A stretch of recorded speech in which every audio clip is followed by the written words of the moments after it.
Mon bien-aimé est descendu à son jardin. Je suis à mon bien-aimé, et mon bien-aimé est à moi. Il paie son troupeau parmi les lys. Cantique 6, 2, 3. La première question des filles de Jérusalem a comme retiré l'âme de l'abîme de tristesse où elle s'enlisait, en l'amenant à parler de son bien-aimé. Et tandis qu'elle essayait de le leur dépeindre, il a resplendi à ses yeux, se révélant comme le soleil de justice. Leur seconde question, où est-il allé, le ramène à la place de ralliement, l'endroit de son repos en Dieu qu'elle semblait avoir oublié.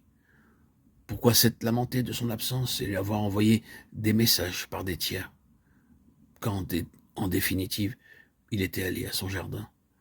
Lorsqu'elle avait reculé devant son appel, c'est là qu'il était allé, attendant l'instant qu'elle lui répondrait affirmativement.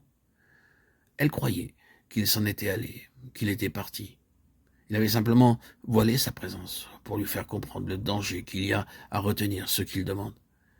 Car il n'y a qu'un seul chemin pour quiconque veut suivre l'agneau, après s'être donné à lui.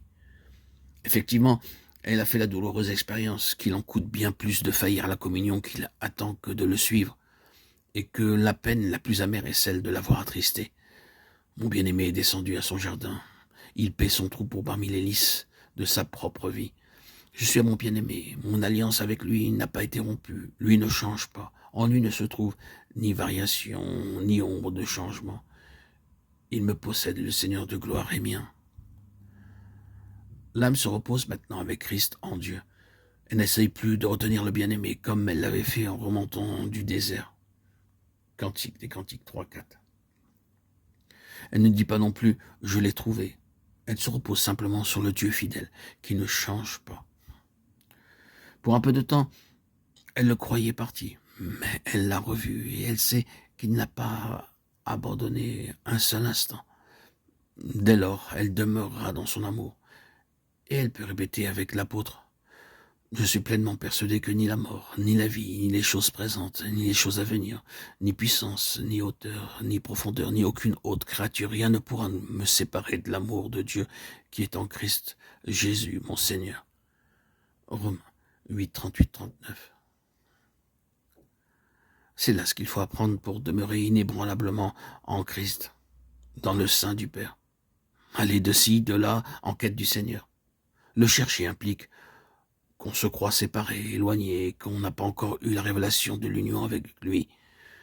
Et ceci enlève l'âme à sa position inexpugnable et lui fait perdre l'attitude de la foi.